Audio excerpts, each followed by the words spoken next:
김기표입니다.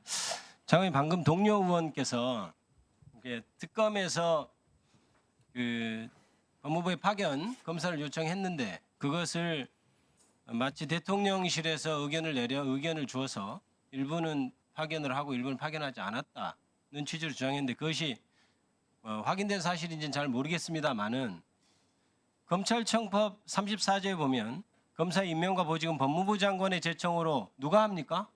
대통령이 하게 돼 있죠. 예, 그렇습니다. 네. 그래서 임명이든 보직 이동이든 파견이든 모두 대통령이 하는 것으로 법상 돼 있습니다. 그렇지 않습니까? 그러면 특검에 파견되는 것도 사실상 정확히 말하면 대통령의 동의가 있어야 되는 거죠. 만약에 그 사실이 동료 의원이 얘기했던 것이 사실이 맞다 하더라도 대통령실에서 당연히 의견을 낼 수 있는 것 아닌가요? 그것이 왜 부적절하다고 답변을 하시죠? 네, 지금 제가 그 관련 법을 좀 정확히 파악을 못했었습니다. 모든 검사의 임명과 보직에 대해서는 대통령이 최종 권한을 행사하는 겁니다. 그런데 저는 그것이 문제가 아니고 지금 그런 일이 있었다는 것이 확인됐는지는 잘 모르겠으나 그 내용이 지금 야당 의원들한테 지금 가 있거든요. 우리한테는 지금 그런 내용이 전혀 정보가 없어요. 그런데 그것이 지금 검찰에서 특검에 지금 파견된 것이 어떻다 운운하면서 야당에게 지금 그 정보를 제공하고 이런 일이 벌어지고 있습니다. 지금 이것은 검찰이 조직적으로 개혁에 저항하는 것이라고밖에 보이지 않습니다. 장관께서는 이것을 철저히 규명을 하십시오.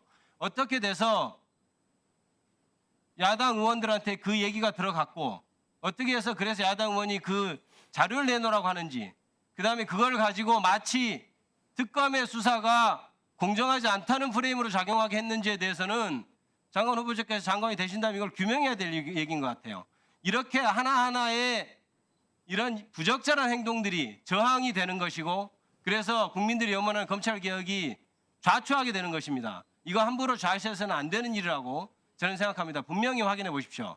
그 곽규택 의원님께서는 오전에 요구하신 자료 관련해 갖고 본인의 추측을 말씀하신 것 같습니다. 다만 그 과정에서 검찰 내부 정보가 부당하게 유출됐다면 한번 좀 명확히 만약에 내부 정보 유출 가능성도 있어 보입니다. 그렇다면 그건 좌시할 수 없는 얘기다.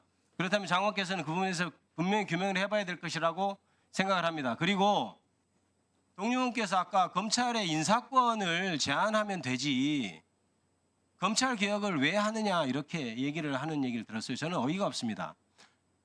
이른바 제가 우리 그 의원님 성함 말씀드리지 않았는데 말씀을 왜 하십니까? 보십시오.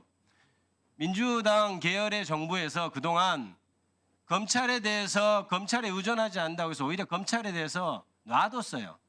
이른바 국민의힘 계열의 정당에서는 계속해서 검찰과 같이 가면서 검찰은 정권에 부역하고 정권 죽이기에 계속해서 매진해 왔습니다. 노무현 정부 때 어땠습니까? 가장 강력하다고 하는 국세청, 검찰 중에 검찰을 내가 권력 유지에 동원하지 않겠다고 해서 결국은 노무현 전 대통령이 검찰의 손에 죽었다고 저는 생각하고 있습니다. 저는 순진했다고까지 봐요. 그런데 문재인 전 대통령 시절에는 역시 검찰 개혁에 대해서 얘기를 할 뿐 검찰을 정권 유지에 동원하지 않았습니다. 그랬더니 어떤 일이 벌어졌냐? 이제 검찰이 자기 조직 논리에만, 자기 조직 보호에만 급급해서 민주적 정당성이 없는 검찰이 스스로 자기 권익만 보호하는 집단, 그렇게 변해갔습니다. 그렇다고 우리가 민주당 정부에서 이제 검찰을 우리가 정권을 가져왔으니 검찰을 우리 정권 유지에 이용해야 된다. 그렇게 할 수 없는 노릇이죠.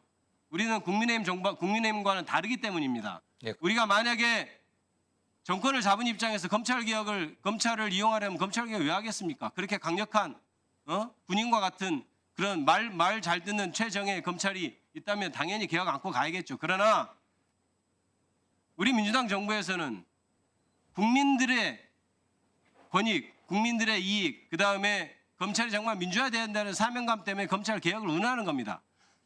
민주당에서는 성인을 가지고 검찰을 이용하지 않겠다고 하지만 그 권력을 그대로 놔두니까 다시 정부가 국민의힘 쪽으로 바뀌니까 바로 국민의힘 쪽에 부역해서 정권 유지에 지금 기능하고 있다면 아예 누가 이용해도 정권에 부역하지 않고 국민의 권익에만 그리고 민주주의를 지킬 수 있는 그런 단위로 만들어야 되지 않겠습니까? 그게 지금 역사적 사명인 겁니다. 그래서 장관 후보자님께서는 그 부분을 명심하시고 이 정부에서 반드시 누가 권력을 잡더라도 검찰이 정권의 유지에 정권의 이른바 개가 되는 그런 역사가 흑역사가 대표되지 않아야 한다. 이것을 사명을 가지고 꼭 개혁을 이루어주셔야 한다. 이 말씀드리고 싶습니다. 예, 뭐 의원님 말씀 유념하겠습니다. 정권의 이익만 생각한다고 하면은 정권이 인사권을 갖고 검찰을 통제하고 하는 현재 시스템이 나을 겁니다. 그러나 국민 주권 정부화에서는 정권의 이익이 아니라 길게 봤을 때 국민의 인권 보호를 확실하게 하고 민족 정당성을 갖고 권력기관들을 제대로 통제해서 우리 사회가 좀 더 정의롭게 나아가게 하기 위해서 검찰을 개혁하려고 하고 있는 것으로 확신하고 있습니다. 예, 김기표 의원님 수고하셨습니다. 우리 특검